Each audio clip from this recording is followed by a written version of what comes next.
नमस्कार, मी सुनीता एरने, नागपूरच्या महिला अध्यक्ष, राष्ट्रवादी काँग्रेस पार्टी। काल जो तुम्ही मीडियाच्या माध्यमातून एका महिलांबद्दल जे दाखवलेलं आहे, तुम्ही न्यूज बनवलेली आहे, हे फार चुकीची न्यूज बनवलेली आहे। जी शिल्पा शाहीर आहे ही महाराष्ट्र संस्कृतीची लावणीची सुपरहिट म्हटलं तरी चालते। आणि तुम्हाला माहित आहे लावणी ही आपली महाराष्ट्राची आणबान शान आहे आणि अशा महिला आपल्यासोबत जुळलेल्या आहेत।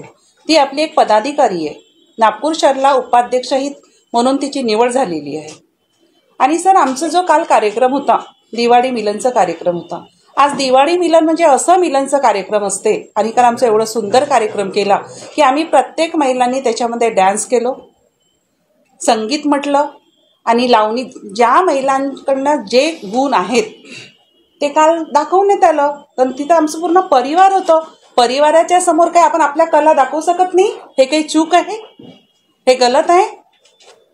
जर आपल्या फॅमिलीमध्ये जर कोणतं कार्यक्रम केलं आणि आमच्याच फॅमिलीतले आणि चांगले जाणेमाने सगळे लोक होते, तर तुम्ही सर त्यांना एक विचित्र प्रकार म्हणून ते एवढं व्हायरल केलेलं आहे की अजितदादांच्या गटातून लावणींचा कार्यक्रम केला। सर, लावणींचा कार्यक्रम नाही केला।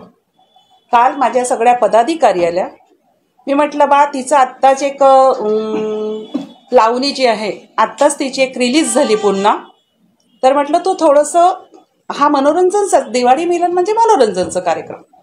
तर तिने फक्त 5 ते 10 मिनटं 5-10 मिनिटे नाही 5-7 मिनिटच फक्त लावणीचं कार्यक्रम दाखवलं। आम्ही सगळ्या महिलांनी सहभाग घेतलं। आणि जर सर, मी एक राष्ट्रवादी काँग्रेस पार्टीची परिवारातली एक मुलगी आहे, पण एका फॅमिलीतली पण आहे। मला असं वाटते की कोणत्याही कलाकारांना की काही असं विचित्र तुम्ही बोलू नये।